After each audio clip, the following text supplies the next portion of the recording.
What's up, everyone? Welcome to the Power Play with CJ. We're focusing on there are rumors there. Montreal Canadiens fans not being the smartest human beings on the planet. Suggesting that maybe the Canadiens should look at trading Carey Price. Apparently, that was all the rage on Montreal Sports Talk Radio earlier this week after the Habs got ousted by the Rangers in 6 games. By the way, Carey Price's stats in that 6-game series loss, excellent. 933 save percentage, 186 goals against. Actually, both better than his regular season numbers. So, yeah, trade him. I get that he's going to be a free agent next year, even though he won't be a free agent next year because the Habs will lock him up long term. That's as sure as you're born. That's going to be the reality of that situation. I mean, I don't know, what other fronts they're going to go at this offseason. Will they finally land that true, legitimate number one center? Will Radulov be re-signed? There's plenty of other questions, about. I think Pacioretty's got to look at himself in the mirror. After his dismal playoff output, even though I think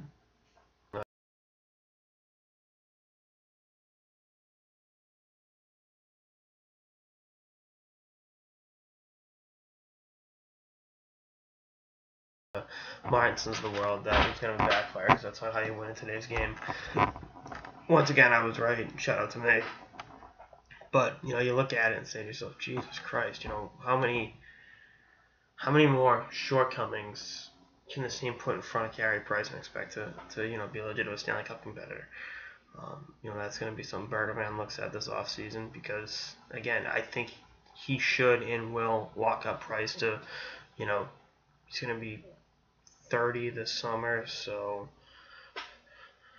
7 years, $56 million, spitballing, something like that. I think he deserves it. I think he's, good enough and athletic enough that he can play in his late 30s at a high level, and he's the face of this franchise right now. And I think the notion of even thinking about trading him is like, well, then what do you do? Has Montreal ever ran a star goalie out of town out of backfire? Oh yeah. That's why the Habs fans are like, oh well, the cap space. Well, cap space doesn't mean shit if you don't have quality players there. Goalies like Carey Price don't grow on trees. I know that much for sure. And you say to yourself with Price, all right, do you not break the bank for him? And then what? I mean, I know Lindgren's in the system. I've got some other, guys roaming around, but I mean, Jesus Christ, none of these guys are, have legitimate number one written all over them, and it's kind of like, well, let's look at it from that view. Trading Price, cute in theory, but in actuality, no. It's good for a hot take, but when you think about the actual on-ice results and the fact that the last time the Canadiens traded away a future Hall of Fame goalie, you can make the argument they still haven't recovered from it. 22 years later. I mean,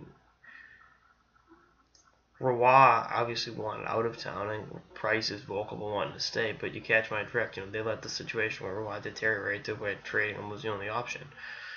And, it's not obviously an ideal set of circumstances, so, we'll see what happens, but I think they will re-sign him. I think Mark Bergevin is going to do what's best for this hockey team, and not what, some caller on the TSN station in Montreal has to say, but, you never know.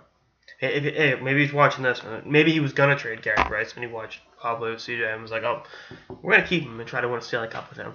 Anyway, that's all I got. So the Power Play with CJ. Stay tuned for episodes of the season and beyond. Later, guys.